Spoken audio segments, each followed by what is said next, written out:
So if you're like me and you're constantly convinced that you have some type of deadly disease or incurable illness, then I know you'll be able to relate to this video more than anyone else watching. And I just want to say, hey, well, welcome to the club of being paranoid all the time and convinced you're gonna die 24/7 club. Now, you'd think the worst part about being a hypochondriac would be the constant anxiety, and that does suck, but that's not the part I hate the most. The part I hate the most is how much of my time it takes up. It doesn't matter where I am or what I'm doing. I can be in the store, I can be in class, hanging out with friends, or in the waiting area of the clinic to make sure I don't have some other type of condition.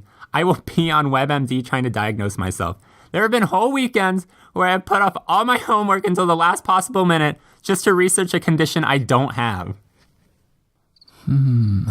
How do you know if you have a tapeworm? Oh, why does my stomach keep rumbling? Shit, it hurts. All right. Pain in the right side of stomach.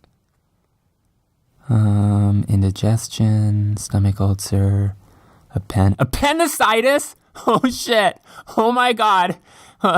It's getting worse. I feel it. I need a call for help. Oh. It was just gas. I should probably do my homework, but I need to be absolutely sure I don't have the gout. Now, I'm not exactly sure how I came to be a hypochondriac, but I have some theories as to why I am. The first theory is from watching the show about parasites called Monsters Inside Me.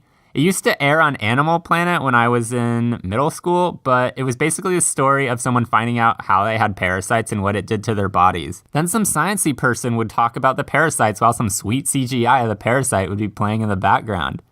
During this time, I would always be cautious of my surroundings because I don't want to get no parasites. For example, I used to avoid eating meat with any pink or red tones to it because I was scared of getting parasites. And to this day, I still do this, which is why I believe that some of my paranoia stem from this show, but not exactly all of it.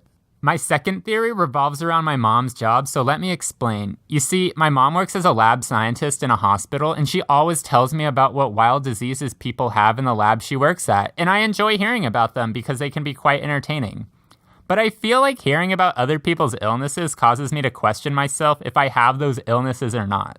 Alright, so this isn't really related, but it's funny. So apparently one time this dude came into the hospital where my mom works because he had an empty bottle of soda stuck inside of him, and he needed help getting it out. I'm not exactly sure what he was doing, but all I know is when doctors asked him why he had a bottle lodged inside of him, his explanation was, I fell. Like, alright, dude, whatever you say.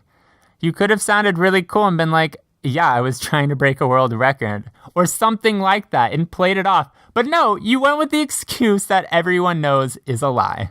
Well, those are some of the theories as to why I think I'm a hypochondriac, and while it is sometimes annoying, there are some benefits to it. Because I do a lot of research, my knowledge of different conditions and their symptoms is probably like above average. And if there's ever one of those situations where someone's like, help, is there anybody who's a doctor? I can be like, no, but I'm a hypochondriac. Wait, I really think that we should get a doctor. Cold skin? Self-defecation? No heartbeat? Judging by these symptoms, I think this man has a case of rigor mortis. Okay, sorry. But as I was saying, there are pros to being a hypochondriac, and there have been times where I've actually correctly diagnosed myself. You know, nothing serious, but just some minor stuff like a skin rash or a random pain. But at least I can say that some of the paranoia has paid off. So,